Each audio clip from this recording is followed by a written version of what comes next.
दोस्तों, दुनिया के इतिहास में आज तक जितनी भी हत्याएं हुई हैं उन सभी में सबसे ज़्यादा हत्याएं धर्म की वजह से हुई हैं। मैं किसी खास धर्म को टारगेट नहीं कर रहा हूँ, ना ही मैं किसी खास धर्म की बुराई कर रहा हूँ। मैं सभी धर्मों की बात कर रहा हूँ। अभी आप बोलेंगे धर्म थोड़ी ना बोलता है ये सब करने के लिए।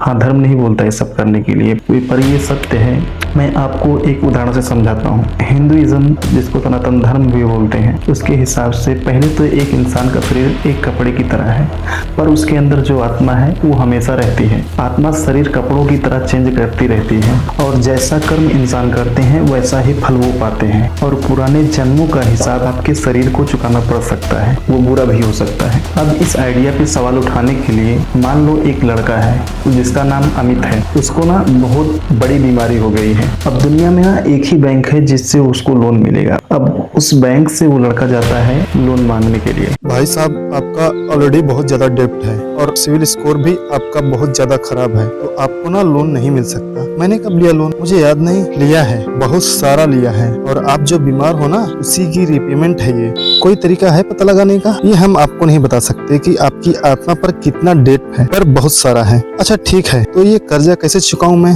लोन लेने के लिए मुझे क्या करना पड़ेगा? अच्छे काम करो, लोगों की मदद करो। तो मैं यही तो कर रहा था और आगे भी मेरा प्लान यही था। लोन तो हम आपको नहीं दे सकते और डेट आपको एकदम अभी पे करना होगा। तो आपके साथ जो भी हो आप सड़ सड़ के मर जाओ, हमें नहीं पता। अच्छा तो एक बात बता दो बस, क्या अगले जन्म में भी मेरे साथ यही होगा? शायद हाँ या नहीं भी।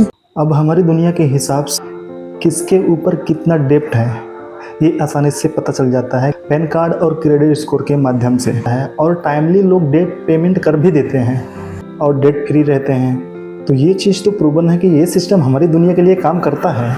अब ये सोचो, हिंदू के पौराणिक भगवान जिन्होंने इस सारी दुनिया को बनाया, दुनिया की हर चीज़ को बनाया, और वो कुछ भी बना सकते थे, तो वो इंसानों के उनके पिछले जन्मों के और क्रेडिट सिस्टम के बारे में किसी तरह से बता सकते, तो सोचो कितने लोग गलत काम करने से बच जाए और दुनिया आज किसी और स्तर पे होती। धर्म जो है इंसानों ने बनाया है।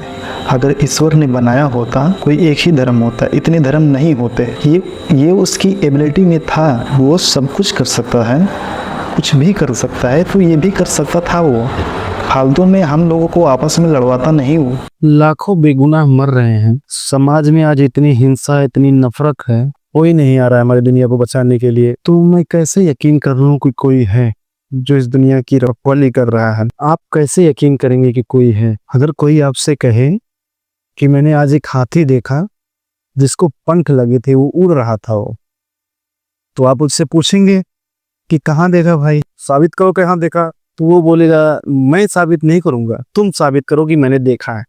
ये कैसी बात हुई? जिसने देखा वही साबित करेगा ना कि वो उसने देखा। मैं थोड़ी ना साबित करूंगा कि तुमने देखा है।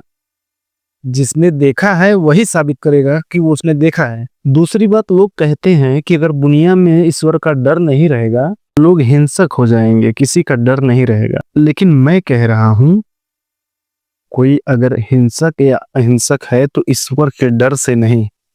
वो अहिंसक है तो उसे पसंद है अहिंसक रहना, इसमें ईश्वर की जरूरत ही नहीं है। जिस चीज में नास्तिक आस्तिकों से अच्छे हैं, अगर कल ईश्वर का संदेश आ जाए कि कम से कम एक लोग को दिन में मारना जरूरी है, आस्तिक लोग कल से ही एक मर्डर करना शुरू कर देंगे बिना कुछ सोचे समझे।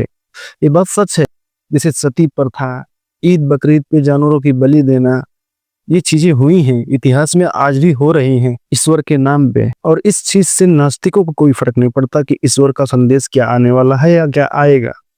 वो जो पहले जैसे थे वैसे आज भी रहेंगे। अगर वो नहीं चाहते हैं किसी की हत्या करना तो वो नहीं करेंगे, चाहे कितना भी मैसेज भेजे ईश्वर। उनकी नैतिकता कभी नहीं डगमगाएगी।